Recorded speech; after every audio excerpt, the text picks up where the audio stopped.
राधे राधे दोस्तों। तो यहां पर भारत ने वो काम करना शुरू कर दिया है जिस काम के लिए अपन लोग जाने जाते हैं। दरअसल हम सनातनी हैं और हमारे धर्म में हमको यही सिखाया गया है, सबसे पहली चीज सेवा परमो धर्म।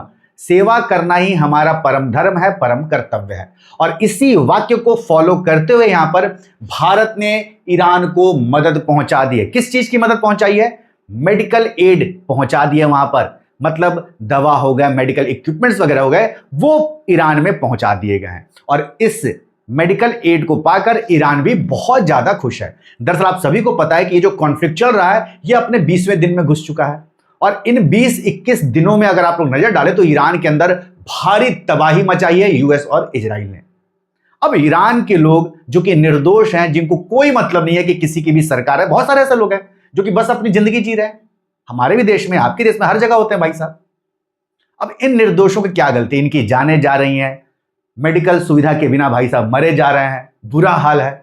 तो इन्हीं सारी चीजों को देखते हुए भारत की सरकार ने यहां पर ईरान को मदद पहुंचाई और इस मदद को पाकर ईरान बहुत ज्यादा खुश है भाई साहब। पूरा भारत को थैंक यू बोला है, काइंड पीपल बोला है कि बहुत ज्यादा यहां के लोग दयालु हैं। और साथ ही साथ सब तो छोड़िए, पूरा वीडियो प्रॉपर तरीके से बनाया गया है कि भारत ने क्या कुछ भेजा है। पूरा जो बक्सा तो पेटी देख रहा है उसका वीडियो बनाया गया है, नजदीक से जो लिखा गया उस पेटी पर उसको भी यहां पर दिखाया गया है।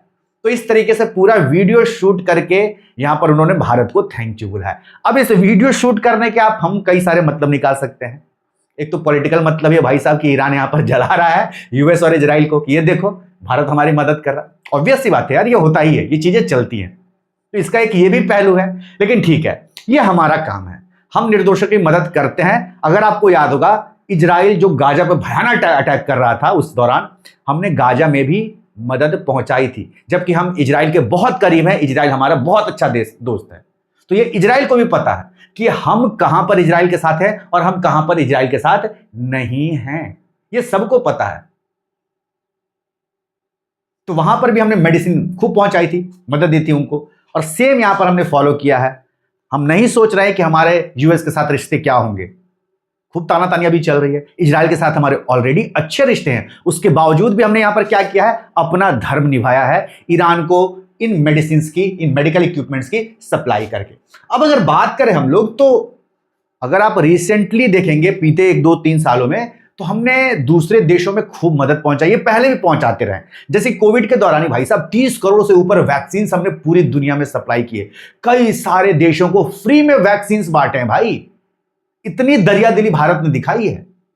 तो हमें सुपर पावर नहीं बनना। यहां से एक चीज क्लियर हो रही है, हमें सुपर पावर भैया अमेरिका जैसा नहीं बनना है कि सुपर पावर बनने के लिए हम खुद ही लड़ाई करते हैं, खुद ही लड़ाई लगवाते हैं, उसके बाद अपने डिफेंस का सामान भी बेचते हैं, और उसके बाद जब वॉर खत्म होती है तो वहां पर उस देश में मरम्मत का भी काम करते हैं, हम ही करते हैं, हमारी कंपनी करती है। हमें ऐसा सुपर पावर बनना ही नहीं है। भारत को क्या बनना है? भारत को फिर से वही पुराना वाला विश्व गुरु बनना है। बहुत फर्क होता है, सुपर पावर, विश्व गुरु। हम विश्व का गुरु बनना चाहते हैं, दुनिया का गुरु बनना चाहते हैं, और गुरु का काम किसी को नुकसान पहुंचाना नहीं होता है, मार्गदर्शन दिखाना होता है। बस यही फर्क है भाई, यही फर्क है। आई होप आपको समझ में आ रहा होगा। तो खैर उसी क्रम में आप देखिए कि भारत ने बीते कुछ सालों में दूसरे देशों में बहुत ज्यादा मदद पहुंचाई है हमारे, चाहे वो पड़ोसी देश हो चाहे वो हमसे काफी दूर हो। जैसे कि बात करें हाल ही में श्रीलंका में जो भयानक साइक्लोन आया था, उस साइक्लोन में कई सारे लोग मरे थे, तबाह हुए थे। हमने वहां पर मेडिकल एड भी भेजा और अन्य कई सारी सुविधाएं भेजी। उसी तरीके से म्यांमार में जब आया तो हमने ऑपरेशन ब्रह्मा चलाया, वहां पर भी लोगों को मदद भेजी। आप देखिए कॉन्फ्लिक्ट जोन्स जो कई जगहों पर हैं, जैसे कि गाजा, वहां पर जो भयानक हमला हुआ था हमने वहां पर उनको मदद पहुंचाई। अफगानिस्तान में जब हुआ था हमने जो भाई साहब बजट बढ़ाया, उनको वीट वगैरह पहुंचाया, खाने की कमी आ गई थी। तो हम ये सब चीज देखते हैं और उनकी मदद पहुंचाते। ये चीज हम करते आए थे, करते आए हैं और करते आए रहेंगे, क्योंकि ये हमारे नस नस में बसा हुआ है भाई साहब, सेवा परमो धर्म। और इसमें हम पीछे नहीं हट सकते, फिर चाहे सामने यूनाइटेड स्टेट्स ऑफ अमेरिका ही क्यों ना खड़ा हो, हमें घंटा फर्क नहीं पड़ता है। हमने ऐसी ही मदद टर्की को भी पहुंचाई थी, अगर आप लोगों को याद होगा। वहां पर भी भयानक जब अर्थक्वेक आया था तो भाई साहब हमने उनको मेडिकल सहायताएं, हमारे वहां पे जवान भी गए थे, खूब मदद किए थे वहां पर उनको। तो हमने ऑपरेशन दोस्त के तहत उनको खूब सारी सहायताएं की। नतीजा उन्होंने थैंक यू ही बोला भाई साहब, चलो अच्छी बात है। लेकिन थैंक यू बोलने का मतलब ये थोड़ी होता है कि बस थैंक यू बोलने तक ही काम था। उसके बाद क्या किया? हमारे पीठ पर छुरा घोंप दिया टर्की ने। क्या किया भाई साहब? जो ऑपरेशन सिंदूर चला वहां पर इन्होंने ड्रोन्स की सप्लाई की पाकिस्तान में, और फिर वो ड्रोन्स हमारे यहां वो हमला करता था। ड्रोन के कई सारे पार्ट्स हैं जिसपे मेड इन टर्की। पता चल गया भाई साहब कि आप यही काम कर रहे हो हमारे पीठ पीछे, तो हमें पता है कि वो हमें धोखा देगा, लेकिन फिर भी उसकी मुसीबत में हम खड़े रहते हैं।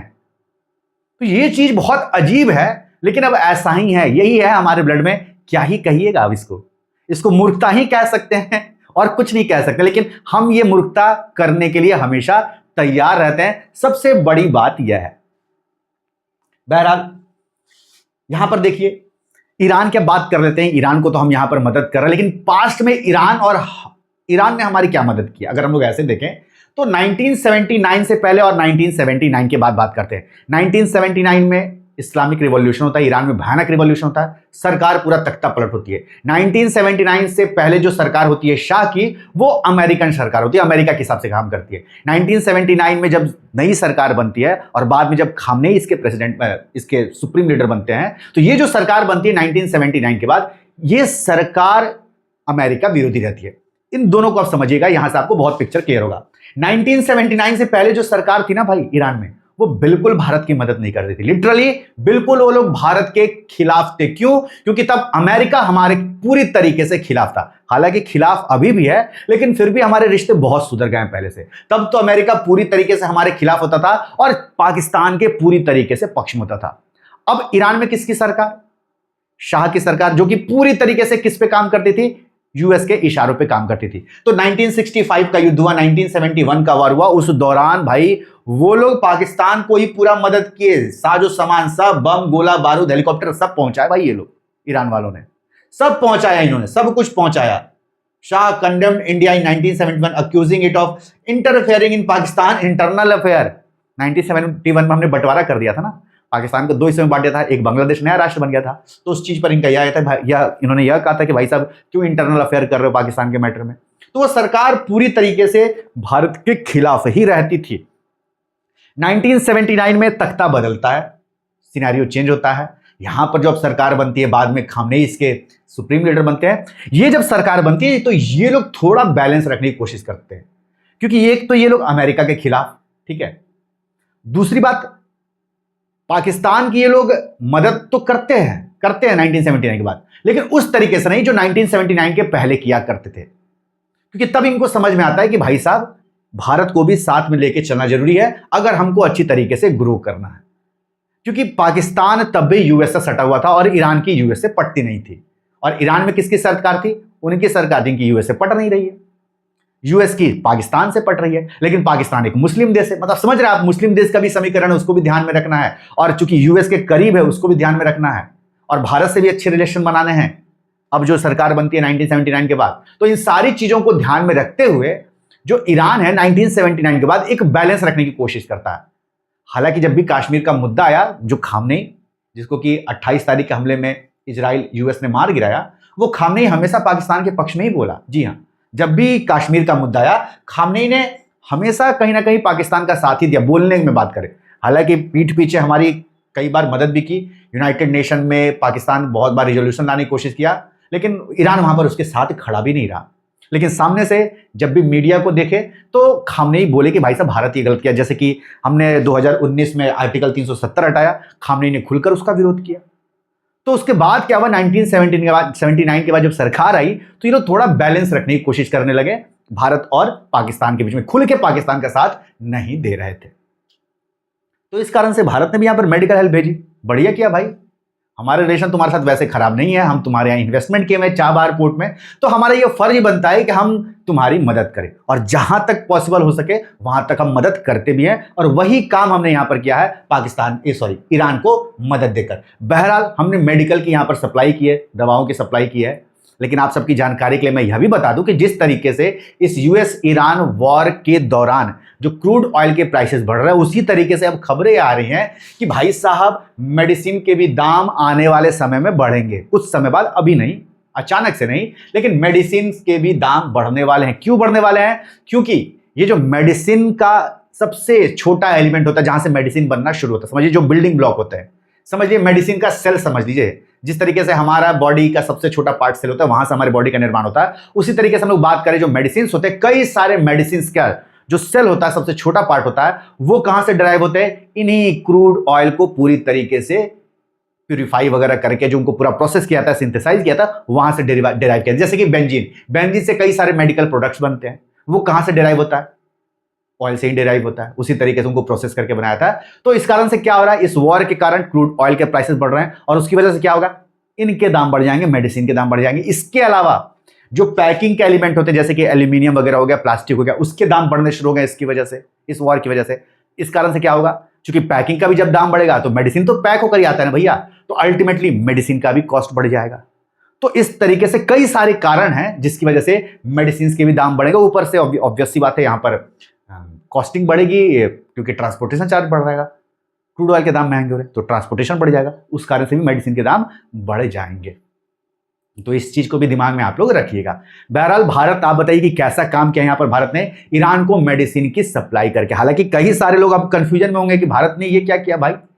मतलब कई सारे लोग तो अब तक भारत को इसलिए गरिया रहे थे क्योंकि भारत अब तक कुछ नहीं बोल रहा, जबकि मेरे हिसाब से भारत की अच्छी राजनीति है, बहुत अच्छी राजनीति है। बिना मतलब के क्यों बोलना, बिना मतलब के क्यों कूदना। हमारे इजराइल के साथ भैया बहुत अच्छे रिलेशन है। इजराइल ने हमें कितनी तगड़े तरीके से कई बार मदद किया है। हम वैसे दोस्त को कैसे उसके खिलाफ हो सकते हैं भाई? नहीं हो सकते हैं। सबको अपना इंटरेस्ट देखना पड़ता है। लेकिन हाँ, जहां पर ह्यूमैनिटेरियन मदद की बात आई, हमने ईरान को यहां पर मदद पहुंचाई और आगे भी पहुंचाते रहेंगे। भले ही बाद में ईरान हमसे लड़ाई कर ले, पाकिस्तान का साथ दे दे, हमें उसे घंटा फर्क नहीं पड़ता है। तो ये हमारा नेचर है। ये चीज हम बचपन से नहीं, सदियों से हम सीखते आए, जो कि हमारे एनवायरमेंट में घुल गया है, हमारे नस नस में घुस गया है कि सेवा परमो धर्म।